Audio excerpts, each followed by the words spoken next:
I'm on Cape Cod in Brewster, Massachusetts at the Brewster Thrift Store. Let's check out some jewelry. There's some jewelry in these cases and some jewelry on the wall, and let's open this up. Sometimes these are locked, so you've got to ask about keys, but let's start here. I always look for plain gold first. It's easier, so I look and see, is it heavy, is it weighty? So this is actually a part of this is like a belt buckle. That's for a belt that a little textile belt goes through. But that's a nice shape, a nice piece. A little high for 6, so these are buckles. Bring the loop, you're going to need the loop. A lot of people collect different types of pieces. This is nice, that's a nice piece. So this is Staffordshire, England. That's a piece of ceramic. It is of course a pin, but that's a nice piece. Hand-painted enamel, but Staffordshire English ceramics, right? I talked about Staffordshire teacups and platters and Staffordshire pieces. So this is the Staffordshire piece, and here's your mark very clearly on the back. And from the back you can see it's not only hand painted, but it's sculpted, and it of course is marked clearly that it's made in Staffordshire, England, Stoke-on-Trent and such. But this is a nice piece. Look at that nice flower in the middle, and look at the hand painted work. Enamel painting and painting in general onto pieces of ceramic is really quite nice and difficult to obtain. So look at the darker green and then the lighter green. This is a really nice piece. I like this a lot. This is $12 for that pin, that Staffordshire pin. I think they're just about at retail there. I think this pin is probably 15 bucks. So they know what they have in this piece. They don't know what they have in this piece.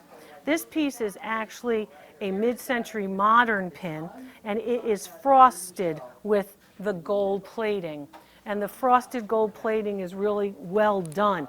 This one is not well done. Do you see the difference? See how much shinier gold this is and how much duller this is? The dull actually is the higher quality in this case. So in this particular case, the duller, more golden color is not the shiny golden color.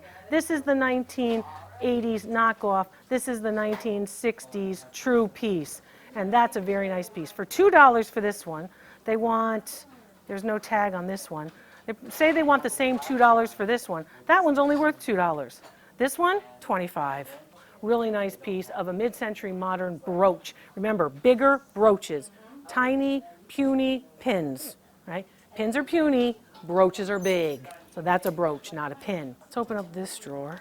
Let's take a look at that. Let's take a look at that. Let's take a look at that. And then also some of those.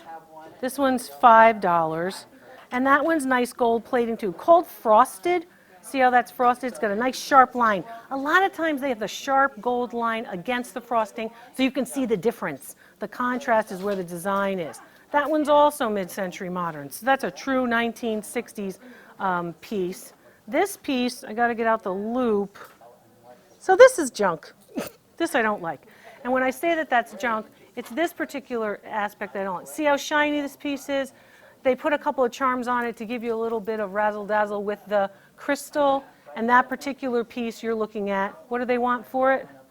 They want 6, I'd leave it here for 6. I'm not crazy about that piece at all. Because if you see all that shine, you usually are seeing a base metal that is trying to be, that's trying to look like something better. And let's see what else we've got here. How about some earrings? Can never have too many earrings. Okay, right out of the chute, enamel. So these are enamel earrings, here and here. So you can see the enamel, and these red ones are also hand-painted enamel. Enamel's difficult to get right, so when they get it right, it's worth a lot. These are enamel as well. Those are nice too, but unmarked. So for the pair, you're probably seeing them for about $15 for a pair of good, well-painted enamel earrings. Now, if you're looking for enamel, the contrasting colors are always much more desirable. The white against the gold, that's a contrast. The red against the gold, that's a contrast. Black against the gold. How about the blue against the gold? So all those enamel pieces, a lot of people do collect them, even that they're unmarked. The pieces that are older, that are obviously older, will have a different clasp than the typical. So a very thin, these are older. So these actually are from the 1960s, and there's a very famous pin that looks just like this with the little faux pearl in the middle that goes with it. It's actually a set. So here are the earrings, and they are gold-plated and stamped. So the decoration of the leaf is stamped, and then you've got the faux pearl in the middle. But the way you tell that these are older is the thin nature of this. So the fact that this is so thin is how you know that that piece is earlier than the others. So if you were to compare it to another one, that is a clip-on earring, but it has a very thin wire, so it sits right up against your ear. Very, very comfortable. You don't always see them when they are comfortable. The newer ones are not that comfortable. They're these big clip-ons. See how big this is compared to how thin that is?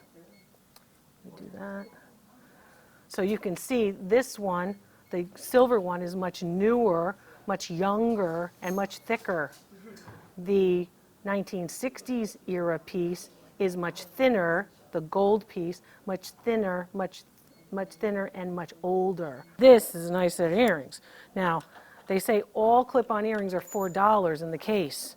So all clip-ons are $4, so these are clip-ons from the 1960s, and those are $50 for the pair, because these are part of a very well-known set designed in New York and unmarked. Those are very nice. The other ones that are automatic that I recognized immediately are the Monet pieces here, the Monet pieces here. So these are nice Monet pieces, and they do have a mark on them, but these have set crystals in them. You can see the set crystals right there. One is trying to look like a citrine. The other set crystal is trying to look like an aquamarine. So they're trying to look like semi-precious gemstones when in fact they are crystals. So those are quite nice too. They are magnetic. Well, I'm not crazy about the magnets, and just because of my comfort level, I don't like all that weight near my ear. I would say that those are going to come in probably around $15. These are also marked, but you can't really read the mark. These are marked earrings from the 1980s. So those are a designer mark in the manner of Monet and Corot and others. And I would say those are going to be about $25, but they want 4. So that's a nice classic set if you don't mind wearing the clip-on earrings. A lot of people buy the clip-ons and then they make them into pierced or other types. So that's earrings, and some pretty nice ones in there too. What do I like here? I have pearls. I have a lot of videos of pearls where I tell you how to tell the pearls. Don't grind them near your teeth. Don't rub them against your teeth. There, I show you with the loop how you can tell a real pearl from a fake pearl. These are very light in weight, and these particular ones are faux pearls. So these are faux pearls. I would say, and let's see if I can get, I don't know if I can reach, 5. 5 is a good number. So I would say these are nice. They're consistent in terms of luster. They're consistent in size. They do have some damage to them. Do you see this right here?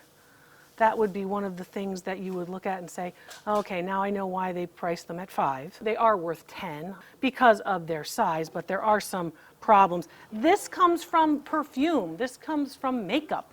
This comes from dirt, of wearing them and having something on your body, and it gets onto the pearls. These are faux, right?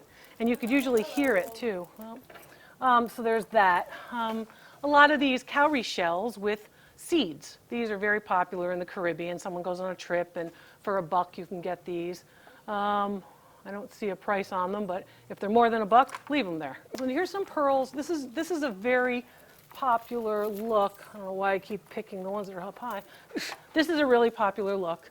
So it's the metallic, right, faux pearls, metallic, some chain links and such. So this is pretty popular. So 10 is a good price for this because you could resell this for 25. That's a really popular look. I would assess that this is probably 18 inches long, and it's multi-strands. 1, 2, 3, 4. Let's see, 1, 2, 3, 4, 5 strands.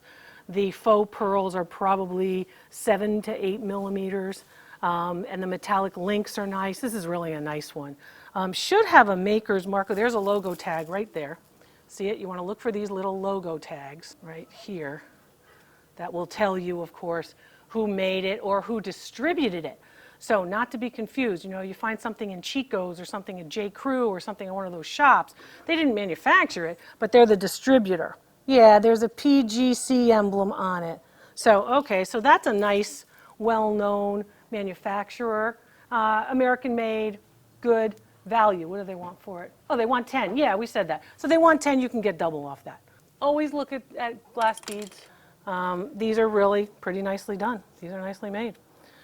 So these are glass beads that somebody put together. They're very short. I mean, this is a choker, very short. And, but you can see the gold inside of these big cylindrical ones, which is very typical of glass beads that you could see in much of Europe, particularly in Italy. So for $12, you're going to double your money at $24 for that. So look for pieces like this. This is a composite, but this is old. That set, this necklace right here, I would guess that this is probably 30 inches long, so it's going to hit about at your bust, a little below your bust at 30. And they have these little separator beads. They almost look like a porcupine bead. Little separator beads in a gold tone metal. They're $10. This is composite. What does that mean? It's plastic. It's a plastic composite. And I would like these with a black dress, that kind of thing. I'd wear that because it's going to look pretty, it's going to look very good. Time period is the 1970s, however, when you get sort of this out of the late 60s, early 70s, where you get that sort of lighter teal piece. For $10 for that, see, is that 10? Yeah, for $10, you can see it upside down. For $10 for that composite piece, I could see that definitely commanding $45. I would say take that one home.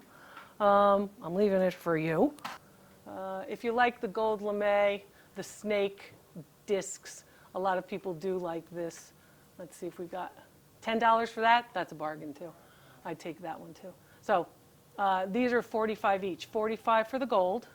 It's kind of a copper gold, and then they've got some crystals on it. This is in now, right? This is a piece that's really in. These big open links are very, very hot right now. That's only $6. So that's definitely worth in the $25 range as well. More to come from the Brewster Thrift Store.